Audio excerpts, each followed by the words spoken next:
जय Hind.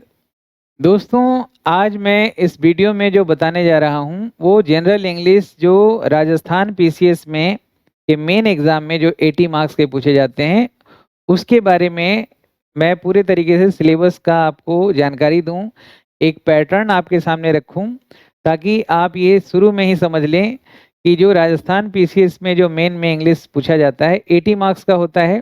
Total 800 marks का main exam जो होता है उसमें 10% जो कंट्रीब्यूशन होता है आपका इंग्लिश का होता है। यानी कि आपके एग्ज़ाम में, आपके सिलेक्शन में ये बहुत ही इम्पोर्टेंट रोल प्ले करता है। कोई भी चीज़ जब हम करते हैं तो अगर उस चीज़ का पैटर्न अगर हम समझ लें शुरुआत में, तो अच्छे पैटर्न का यानी जो भी पैटर्न आपने फॉलो किया है उसी के पैटर्न के अनुसार ही रिजल्ट मिलता है। तो इस एग्ज़ाम में जो 80 मार्क्स का इंग्लिश पूछा जाता है उसमें कॉम्प्रिहेंशन और कॉम्पोजिशन दोनों का समावेश किया गया है। कॉम्प्रिहेंशन यानी कि आपका रीडिंग स्किल अच्छा हो और कॉम्पोजिशन का मतलब आपका राइटिंग स्किल अच्छा हो, यानी कि आप ग्रामर से रिलेटेड गलतियां ना करें, यानी एरर फ्री आपको राइटिंग करना है और वही समझना है जो वाक्य में लिखा है, यानी कि कॉम्प्रिहेंशन यानी समझ और कॉम्पोजिशन यानी कि रिटेन स्किल्स, ये दोनों आपका अच्छा हो।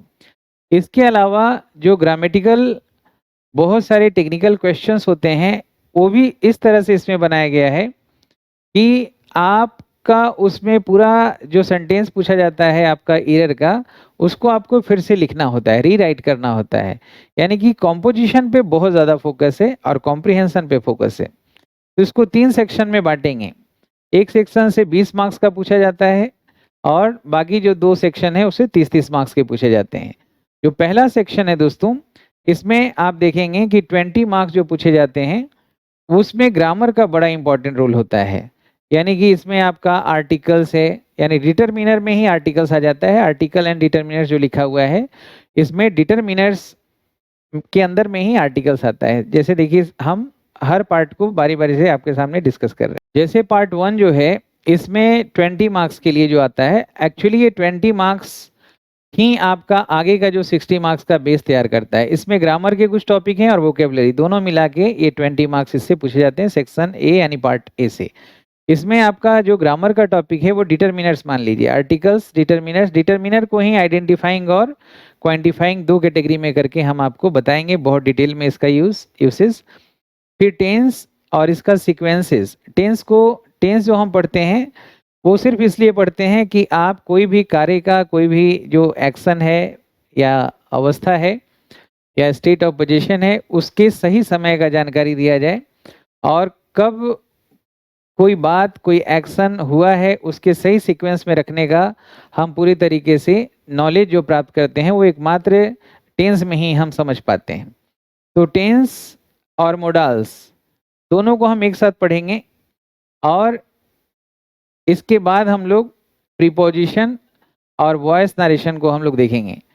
तो इसमें वॉइस और नरेशन, इसमें देखिए टॉपिक भी वही दिया गया है मुख्य रूप से जो आपके कॉम्पोजिशन और कॉम्प्रिहेंशन को बेहतर करे। जैसे जब आप कोई स्पोकन इंग्लिश सीखता है या रिटेन इंग्लिश सीखना चाहता है तो सबसे पहले जो एक्सपर्ट होते हैं वो यही गाइड करते हैं कि आप वॉइस सीखिए। वॉइस वर्ब का वो क्वालिटी है जो आपको जो भी आप कहते हैं ना उसको सही तरीके से एक्सप्रेस करना आपको सिखा देता है। वॉइस के बिना हम अंग्रेजी सही तरीके से लिख पढ़ नहीं सकते हैं। और नरेशन में भी यही कला है कि अपनी बातों को या दूसरी की बातों को, दोनों बातों को हम सहजता से बिना कोई अंतर के कह सकें, उसके लिए नरेशन पढ़ते हैं। तो वॉइस नरेशन आपको पूरे तरीके से अंग्रेजी लिखना और पढ़ के समझना सिखा देता है। अच्छा, छोटी मोटी जो ज़्यादा गलतियां होती है वो डिटरमिनर्स और प्रीपोजिशन से ही होती है, तो उसको भी रखा गया है। और कब जो बात आप कह रहे हैं वो किस समय फ्रेम में कह रहे हैं, उस बात को कहने के लिए आपको टेंस की ज़रूरत है और किस इंटेंशन से कह रहे हैं उसके लिए मोडाल्स की ज़रूरत है। और ये सारी बातों को समझने के लिए, समझाने के लिए आपको कुछ वोकेबलरी पार्ट चाहिए। तो यहाँ पे synonym, antonym, phrasal verb, idiom phrases, one word substitution सबको स्थान रखा गया है। तो एक तरह से इसको इस तरह से आपका पैटर्न होना चाहिए इन ग्रामर को पढ़ने का कि पहले क्लास से ही हिंदी वाक्यों को लिखना और हिंदी वाक्यों को अंग्रेजी में लिखना और अंग्रेजी को हिंदी में समझना, दोनों साथ साथ मिला के चलेंगे तो ग्रामर का यूसेज होगा। देखिए इस पार्ट में लिखा है, पार्ट ए में ग्रामर और यूसेज पूछा जाएगा। जो रूल याद करते हैं, बाकी कंपटीशन से ये बिल्कुल डिफरेंट है। यहाँ पे मल्टीपल चॉइस टाइप का नहीं है, आपको खुद से, जैसे सीएपीएफ में होता है असिस्टेंट कमांडेंट के एग्जाम में यूपीएससी जो कंडक्ट करती है, तो लगभग उसी पैटर्न पे यहाँ पे सारे सवाल बनते हैं। यहाँ कॉम्प्रिहेंशन और कॉम्पोजिशन का बहुत ज़्यादा रोल है, तो इसी पैटर्न पे मैं लेके चलूँगा कि आप आसानी से आपका अंग्रेजी पढ़ने का और लिखने का दोनों में एक्सपर्टीज इक्वली हो जाए। ठीक है दोस्तों। अब सेक्शन बी जो है, इस पार्ट में कॉम्प्रिहेंशन, ट्रांसलेशन और प्रेसिज राइटिंग, 3 पैटर्न से सवाल पूछे जाएंगे और तीनों में 10-10 मार्क्स मान लीजिए, यानी कि 30 मार्क्स के हो जाएंगे। तो यहाँ कॉम्प्रिहेंशन है, इसमें 5 सवाल पूछे जाते हैं। तो कॉम्प्रिहेंशन के जो सवाल बनते हैं वो 4 तरह से बनते हैं। एक तो थेम, जिस थेम पे पैसेज लिखा गया है उससे एक सवाल बनता है। एक टोन की, टोन क्या है राइटर का। और तीसरा है इन्फ्रेंस करना, जो 5वां क्वेश्चन बनता है वर्ड से। उसी में एक वर्ड रहेगा, लेकिन जो वर्ड का लिटरल मीनिंग है वो ना बता के इन्फ्रेंशियल मीनिंग बताना है। तो ये मैं सब आपको समझाऊंगा। और एक फैक्चुअल क्वेश्चन, 5 तरह के क्वेश्चन यहाँ पे पूछे जाएंगे। और इसके बाद कॉम्प्रिहेंशन को हम समझाएंगे, एक एक सेंटेंस को चंक में तोड़ के कैसे सब्जेक्ट और प्रेडिकेट को अलग करते हैं, और प्रेडिकेट में अलग अलग फ्रेज जो है, नाउन फ्रेज, एडजेक्टिव फ्रेज या वर्ब फ्रेज है, प्रीपोजिशनल फ्रेज है, उस सब को अलग अलग तोड़ के पढ़ने से क्या होगा कि आपका समझने का क्षमता बढ़ जाता है। यानी जो आप पढ़ेंगे उसी समय समझ में आ जाएगा। ऐसा नहीं कि कोई पैसेज दिया हुआ है उसको दोबारा पढ़ना पड़ रहा है, तिबारा पढ़ना पड़ रहा है, नहीं, ऐसा नहीं होगा। एक ही बार में, एक ये स्किल है, एक टेक्निक है। जैसे H2O का मतलब, जब भी H2O से बनेगा तो पानी बनेगा, एक फॉर्मूला है ना, वैसे अंग्रेजी में भी एक सटीक फॉर्मूला होता है हर चीज का, चाहे पैसेज है या क्लोज टेस्ट है या ऑर्डरिंग है, कुछ भी है। यहाँ पे आपको कॉम्प्रिहेंशन दिया जाएगा, एक पढ़ के समझना है और उसी बेसिस पे आंसर आपको देना है, जो नीचे क्वेश्चन जो होंगे 5 उसका। इसी तरह से इसमें प्रेसिज राइटिंग का भी है, तो इसमें भी कॉम्प्रिहेंशन का बहुत बड़ा रोल है। पहले आपको प्रेसिज जो राइटिंग है, पैसेज है, उसको समझना है, और फिर प्रेसिज में जो दिया हुआ वर्ड्स है, फ्रेज है, उसको यूज ना करके उसके बदले में सब्स्टिट्यूट को यूज करके और 1/3 करके, यानी 100 वर्ड्स का है तो 33 वर्ड्स में 5 वर्ड्स ऊपर नीचे हो सकता है करके आपको अपने शब्दों में लिखना है, वहां के वर्ड आपको यूज नहीं करना है। सही है।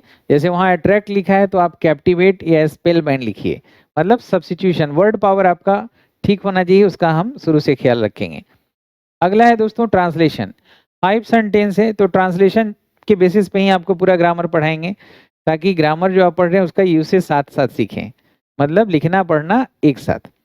बहुत बार क्या होता है कि आप जब पढ़ते हैं या लिखते हैं उसमें बहुत सारी दिक्कत होती है, हालांकि आपको ग्रामर पहले पढ़ा है लेकिन पढ़ते समय वो पैटर्न नहीं बनाया गया, तो इसलिए उस तरह का आउटपुट नहीं आ पा रहा है।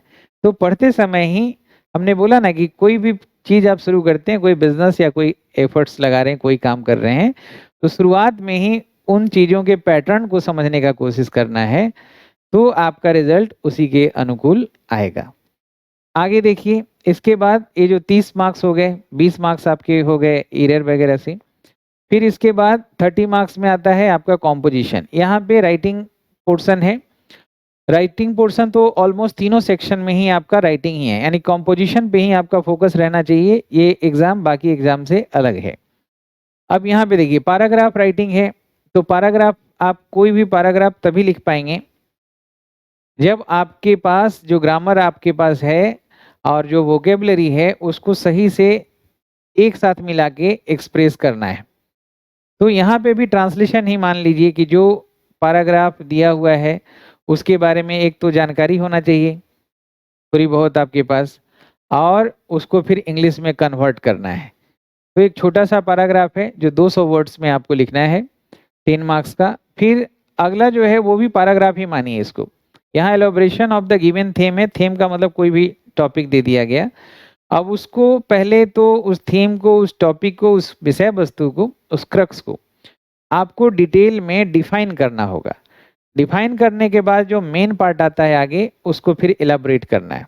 पहले जो थीम है उसको डिफाइन करिए तकरीबन 30 या 40 शब्दों में। उसके बाद हम उसको बारी-बारी से पॉइंट वाइज़ हम एलाबोरेट करेंगे उस पूरे थीम को और बाद में कॉन्क्लूड करते हैं। 3 सेक्शन में बाँट के पढ़ते हैं।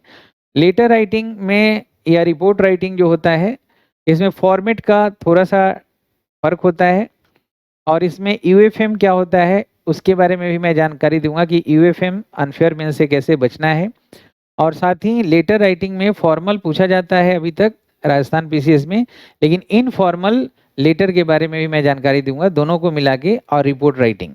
ये पूरे तरीके से ये तीनों सेक्शन जो आपने देखा, इसमें एक चीज़ आप नोटिस करेंगे कि ग्रामर के जो टॉपिक्स भी दिए गए हैं वो इस तरह से दिए गए हैं कि आपका कॉम्पोजिशन और कॉम्प्रिहेंशन अच्छा हो। तो उसी पैटर्न पे हम इसको पढ़ेंगे और दूसरा सेक्शन में भी देंगे तो ये कॉम्प्रिहेंशन के बेसिस पे है और तीसरा कॉम्पोजिशन के लिए दिया हुआ है। लेकिन मान के चलिए कि तीनों में कॉम्पोजिशन है यानी तीनों में अंग्रेजी लिखना आना चाहिए और अंग्रेजी लिखने में गलतियां जो होती है टेंस का, प्रीपोजिशन का और डिटरमिनर्स। डिटरमिनर्स में आर्टिकल्स आ गया। डिटरमिनर्स वॉइस और नरेशन की मुख्य रूप से ज़्यादा होती है। तो यहीं से हमें शुरुआत करना है। एक बार मैं ये भी चाहूँगा कि जो राजस्थान पीसीएस में आरएस में इंग्लिश पेपर जो 80 मार्क्स के आते हैं, उन सारे क्वेश्चंस को एक्चुअल जो क्वेश्चन आए हैं प्रीवियस ईयर्स में, उसको मैं आपके सामने रखूँ और एक सोल्व करके आपको दिखाऊँ, ताकि आपको एक पैटर्न समझ में आ जाएगा कि किस पैटर्न पे हमें पढ़ना चाहिए। देखिए, पढ़ाई का कोई अंत है नहीं, लेकिन हमें बहुत कम समय में इस पे ग्रिप बनाना है, क्योंकि और बाकी सब्जेक्ट्स भी हैं 720 मार्क्स के, उस पे भी आपको ध्यान देना है।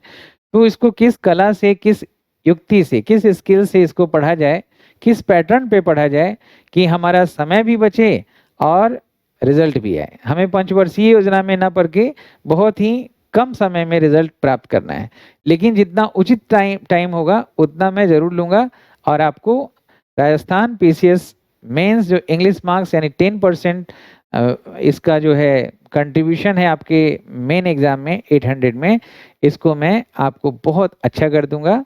और अगला जो मैं वीडियो आपको दे रहा हूँ, वो इसके प्रीवियस ईयर जो क्वेश्चन पेपर हैं, उसको मैं सोल्व करके आपको दिखाता हूँ, ताकि आपको एक पैटर्न समझ में आ जाए, एक रोड मैप मिल जाए कि इस रास्ते से ऐसे करके बढ़ना है। और ये टॉपिक वाक़ई जो राजस्थान पीसीएस के इंग्लिश पेपर जो सिलेक्ट करने वाले जो मेंबर हैं, उनको मैं बधाई देता हूँ कि बहुत बढ़िया उन्होंने ये टॉपिक सिलेक्ट किया है इंग्लिश में। ये सही में उन बच्चों के लिए है जो वाक़ई में इंग्लिश पे अच्छा कमांड कर चुके हैं।